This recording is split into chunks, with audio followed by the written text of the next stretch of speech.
नमस्कार। मैं डॉक्टर सरिता स्वामी, सहायक प्राध्यापक राजनीति शास्त्र, शासकीय नेमीचंद जैन महाविद्यालय दल्ली राजहर, जिला बालोद, छत्तीसगढ़। मैं ऑनलाइन शिक्षण योजना के तहत बीए फाइनल के द्वितीय प्रश्न पत्र के चतुर्थ यूनिट में बजट की अवधारणा के संबंध में आपसे कुछ चर्चा करना चाहती हूँ। आइए हम इस विषय के बारे में जानना चाहेंगे। नमस्कार।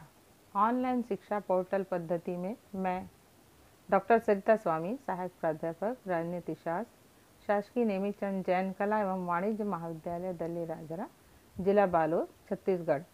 बीए अंतिम वर्ष के छात्रों के लिए ऑनलाइन शिक्षण योजना के तहत द्वितीय प्रश्न पत्र यूनिट क्रमांक 4 हेतु विषय बजट की अवधारणा पर यह प्रस्तुतिकरण कर रही हूँ। आइए सर्वप्रथम हम बजट की अवधारणा के संबंध में चर्चा करेंगे। बजट की अवधारणा के अधोलिखित 5 मुख्य बिंदु हैं। पहला है बजट का अर्थ, दूसरा बजट की परिभाषा, तीसरा बजट का महत्व, चौथा बजट के प्रकार, पांचवा बजट के कार्य और छठवां है बजट के सिद्धांत। सबसे पहले हम प्रस्तावना के बारे में बताएंगे। वित्तीय प्रशासन का सर्वाधिक प्रमुख उपकरण बजट है। बजट किसी भी शासन की आधारशिला है और यह कार्यपालिका द्वारा प्रबंधित तथा व्यवस्थापिका द्वारा नियंत्रण स्थापित करने का प्रभावशाली माध्यम है। शासन का कोई भी कार्य बजट के अभाव से पूरा नहीं हो सकता। शासन की नीतियाँ तथा योजनाएं तब तक निरर्थक हैं जब तक उनको कार्यान्वित करने के लिए आवश्यक वित्त ना हो। वस्तुतः प्रशासनिक इंजन का ईंधन वित्त है, अतः वित्त को लोक प्रशासन की चालक शक्ति कहा जा सकता है। अब हम समझेंगे कि बजट का अर्थ क्या है। बजट शब्द की उत्पत्ति फ्रांसीसी भाषा के मूल शब्द बूजट से हुई है, जिसका आशय चमड़े का थैला या झोला होता है। सबसे पहले इस शब्द का प्रयोग ब्रिटेन के वित्त मंत्री सर रॉबर्ट वालपोल ने 1733 में वित्तीय प्रस्ताव को संसद में प्रस्तुत करते हुए किया। जब उन्होंने वित्तीय प्रस्ताव संबंधी कागज संसद के सामने पेश करने के लिए चमड़े के थैले में से निकाला तो सदस्यों ने मजाक उड़ाते हुए व्यंग में कहा कि अब बजट खुला।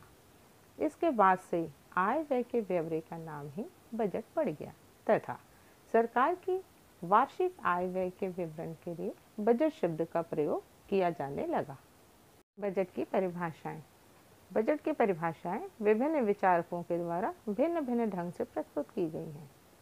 पहला, रेन स्टॉर्म के अनुसार बजट एक ऐसा प्रलेख है जिसमें सरकारी आय व्यय की एक प्रारंभिक अनुमोदित योजना दी हुई होती है। टेलर के अनुसार बजट एक निश्चित अवधि के लिए सरकार की योजना है। जी गीस के अनुसार बजट संपूर्ण सरकारी प्राप्तियों तथा खर्चों का एक पूर्वानुमान एवं अनुमान है और कुछ प्राप्तियों का संग्रह करने तथा कुछ खर्चों को करने का एक आदेश अथवा प्राधिकरण है। बजट का महत्व। बजट राज्यों के संचालन का माध्यम है तथा इसके द्वारा ही सरकार अपने कार्य करती है और सार्वजनिक आय के विभिन्न स्रोतों का अधिकतम सदुपयोग करने की योजना भी बनाती है। इसके बिना शासन का कोई भी कार्य पूर्ण नहीं हो सकता। द्वितीय विश्व युद्ध के पूर्व बजट राज्य सरकारों के प्रशासन के धन प्राप्त करने का साधन मात्र थे, परंतु वर्तमान में बजट किसी राष्ट्र के आय व्यय को संतुलित करने का ही कार्य नहीं करते हैं, अपितु वे अर्थव्यवस्था के विकास का साधन भी हैं। जिस प्रकार दर्पण व्यक्ति की मुखाकृति को वास्तविक रूप से प्रतिबिंबित करता है, उसी प्रकार किसी देश का बजट अनुसरण किए जाने वाले वित्तीय पथ को आलोकित करता है और उस दिशा को बताता है जिस दिशा को सारे राष्ट्र को अग्रसर होना है।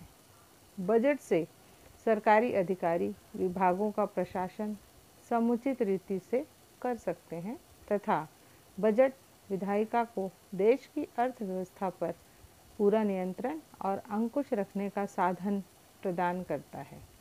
बजट से ही नागरिकों को पता चलता है कि सरकार द्वारा कितना रुपया व्यय किया जा रहा है और किन स्रोतों से कितनी आमदनी होती है और वह इस आमदनी को किस प्रकार व्यय करती है एवं इनसे कौन कौन से उद्देश्य पूरे कर रही है। आइए अब बजट के कार्य पर चर्चा करेंगे। बजट के द्वारा सरकार अपनी योजनाओं को क्रियात्मक रूप देती है तथा निम्नलिखित कार्य पूरा करती है। पहला, राष्ट्रीय वित्त का सुव्यवस्थित रूप से सदुपयोग, प्रशासन एवं उपयोग करती है। दूसरा, सार्वजनिक आय व्यय की विभिन्न मदों का विस्तृत विवरण वैज्ञानिक एवं सुव्यवस्थित रीति से कार्यपालिका द्वारा तैयार करवाती है। तीसरा, स्वीकृत बजट के अनुसार कार्यपालिका को धन इकट्ठा करने और आवश्यक व्यय के लिए बजट के आधार पर अनुमति देती है। चौथा, बजट के द्वारा सरकार आर्थिक नीति को क्रियान्वित करने के लिए साधन के रूप में उपयोग करती है। पांचवा, बजट द्वारा पिछले वित्तीय वर्ष में किए गए कार्य का सिंहावलोकन किया जाता है। छठवां, नवीन नीति का निर्माण करने के लिए पिछले वर्षों में किए गए कार्यों का विवरण प्रस्तुत करना, जिसके आधार पर अगले वर्षों के लिए नीति संबंधी निर्णय लिए जा सके। सातवां, विभिन्न विभागों को मार्गदर्शन करना कि उन्हें इस वर्ष कौन से कार्य कितनी धनराशि की सीमा के भीतर रहते हुए करना है। बजट के प्रकार। व्यवस्थापिका प्रणाली का बजट। बजट का निर्माण व्यवस्थापिका के द्वारा संपन्न होता है। व्यवस्थापिका कार्यपालिका के अनुरोध पर समिति द्वारा बजट तैयार करती है, उस पर अपनी स्वीकृति देती है। दूसरा, कार्यपालिका प्रणाली का बजट। कार्यपालिका बजट का निर्माण करती है और उस पर व्यवस्थापिका ही स्वीकृति प्राप्त करके क्रियान्वित करती है। वित्तीय प्रशासन में कुशलता लाने और मितव्ययता के सिद्धांत को अपनाने के लिए अधिकांश देशों में यह प्रणाली अपनाई गई है। तीसरा, मंडल या आयोग प्रणाली का बजट। जब बजट का निर्माण किसी आयोग अथवा बोर्ड द्वारा किया जाता है, इस आयोग में या तो केवल प्रशासकीय अधिकारी होते हैं या इसमें विधायी और प्रशासकीय दोनों ही प्रकार के अधिकारी होते हैं। इस प्रणाली का उद्देश्य कार्यपालिका के अधिकारों पर अंकुश लगाना, बजट निर्माण में निरपेक्षता लाना तथा अनावश्यक सरकारी हस्तक्षेप को समाप्त करना है। बजट के अन्य प्रकार इस प्रकार हैं। पहला, वार्षिक तथा दीर्घकालीन बजट। विश्व के अधिकांश देशों में वार्षिक बजट ही होते हैं, जैसे भारत, अमेरिका, स्वीडन, इटली आदि में यह बजट होते हैं। दीर्घकालिक बजट कुछ देशों की नियोजित अर्थव्यवस्था की प्रणाली के आधार पर निर्माण किए जाते हैं। ऐसे बजट 2, 3, 4 अथवा 5 वर्ष के लिए तैयार किए जाते हैं। दूसरा, एकल या बहुल बजट। सरकारी विभागों के प्राक्कलन एक ही प्रकार के बजट में शामिल कर लिए जाते हैं। बहुल बजट पद्धति में विभागों के लिए अलग अलग बजट तैयार किए जाते हैं तथा उन्हें विधानमंडल अलग अलग पास करता है। भारत में 2 बजट होते हैं, पहला रेलवे, दूसरा समस्त विभागों के लिए। तीसरा, लाभ का, घाटे का या संतुलित बजट। यदि अनुमानित आय अनुमानित व्यय से अधिक हो तो उसे लाभ का बजट कहते हैं। यदि आय व्यय से कम हो तो उसे घाटे का बजट कहते हैं तथा जिसमें आय और व्यय बराबर हो तो वह संतुलित बजट होता है।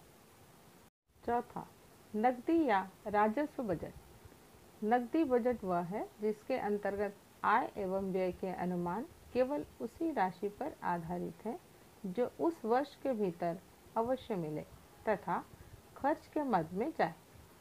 राजस्व बजट के अंतर्गत किसी वर्ष में प्राप्त होने वाली आय तथा किया जाने वाले व्यय वर्ष के बजट में शामिल किया जाता है, चाहे उस वर्ष वह आय प्राप्त हो अथवा ना हो।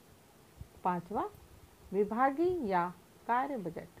विभागीय बजट के अंतर्गत विभाग की समस्त आय तथा व्यय को इकट्ठा करके दिखाया जाता है। कार्य बजट के अंतर्गत किसी विशेष परियोजना के कुल व्यय को उस विशिष्ट कार्यक्रम के अधीन रखा जाता है। उदाहरणतया शिक्षा के विभिन्न स्तरों को प्राथमिक शिक्षा, माध्यमिक शिक्षा और उच्च शिक्षा में विभाजित कर दिया जाता है। इसके क्रियाओं का महत्व होता है। बजट के सिद्धांत। पहला, संतुलित बजट। बजट निर्माण करते समय का ध्यान रखा जाना आवश्यक है कि किसी भी स्थिति में प्रस्तावित एवं अनुमानित व्यय आय से अधिक ना हो। आय और व्यय भाग जब बराबर होता है तब वह संतुलित बजट कहलाता है। दूसरा, प्रचार अथवा प्रकाशन। बजट आम जनता के लिए होता है, फलतः प्रचार की जानकारी प्रकाशनों के माध्यम से आम जनता को दी जानी चाहिए।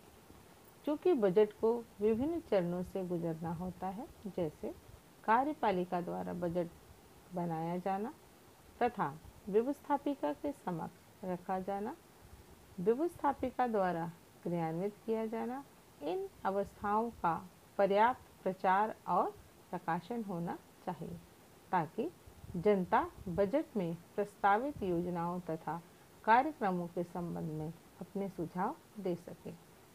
तीसरा, वार्षिक बजट। केवल एक वर्ष के लिए बजट बनाया जाना चाहिए। इसमें व्यवस्थापिका द्वारा एक वर्ष के लिए ही धन व्यय करने की स्वीकृति दी जानी चाहिए, जिससे कार्यपालिका को मनमाने तौर पर अधिक समय तक धन व्यय करने की स्वतंत्रता ना रह जाए। चौथा, स्पष्टता। बजट की रूपरेखा स्पष्ट और सरल होनी चाहिए, जिससे कि प्रत्येक नागरिक उसको समझ सके और उसकी भाषा सुगम तथा सुबोध होनी चाहिए। पांचवा, व्यापकता। बजट में सरकार की सभी प्रस्तावित योजनाओं तथा कार्यक्रमों पर प्रकाश डाला जाना चाहिए। उसमें सरकार की आमदनियों एवं खर्चों का पूरा विवरण दिया जाना चाहिए। छठवां, कार्यपालिका का दायित्व।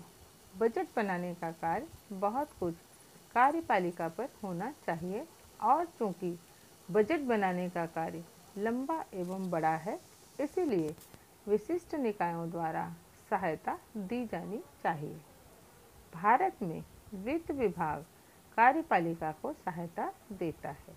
बजट बनाना कार्यपालिका का काम है और इसका निर्माण कार्यपालिका द्वारा ही किया जाना चाहिए। सातवां, कर लगाने का संसद का एकमात्र अधिकार। कोई भी कर संसद की स्वीकृति के बिना नहीं लगाया जा सकता है।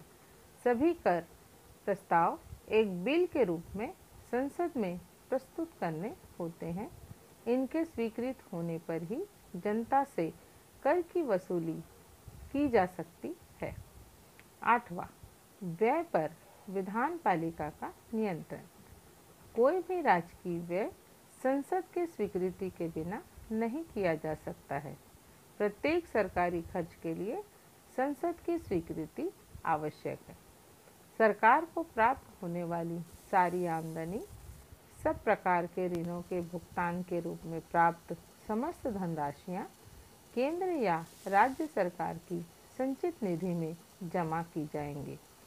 इस निधि से कोई भी राशि तब तक नहीं निकाली जा सकती जब तक किसी कानून द्वारा उसकी स्वीकृति ना ली गई हो। नौवां, अवसान का नियम।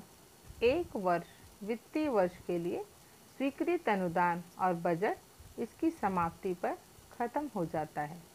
वर्ष के अंत में बची राशि को भविष्य में व्यय करने के लिए बचाकर सुरक्षित नहीं रखा जा सकता है। 10वां, नगद आधार। बजट एक वर्ष के भीतर नगद रूप में प्राप्त होने वाली आमदनी तथा किए जाने वाले व्यय के आधार पर बनाया जाना चाहिए। ऐसा नहीं होना चाहिए कि अगले वर्ष में होने वाली संभावित आय तथा व्यय को वर्तमान वित्तीय वर्ष के बजट में सम्मिलित कर लिया जाए। 11वां, लोचशीलता। बजट बनाते समय इस बात का पूर्ण रूप से ध्यान रखना आवश्यक है कि बजट का रूप लोचशील होना चाहिए ताकि आवश्यकतानुसार उसमें परिवर्तन किया जा सके। 12वां, शुद्धता। बजट में आय व्यय के समस्त अनुमानों को अधिकतम शुद्ध रूप में प्रदर्शित किया जाए। विभिन्न विभागों द्वारा आय व्यय के जो अनुमान दिखाए जाए उनका वास्तविक आय व्यय लगभग उसी के अनुसार होना चाहिए। यह तभी संभव है जब यह अनुमान विस्तृत गवेषणा और अनुसंधान के बाद प्राप्त सूचनाओं पर आधारित। मैं डॉक्टर सरिता स्वामी, सहायक प्राध्यापक राजनीति शास्त्र, शासकीय नेमीचंद जैन कला एवं वाणिज्य महाविद्यालय दिल्ली राजरा, जिला बालोद, छत्तीसगढ़, ऑनलाइन शिक्षा पोर्टल पद्धति के माध्यम से तन्मयतापूर्वक उपरोक्त विषय में मेरे साथ प्रतिभागिता करने के लिए मैं आप सभी का हृदय से आभार व्यक्त करती हूँ। पुनः आभार एवं धन्यवाद।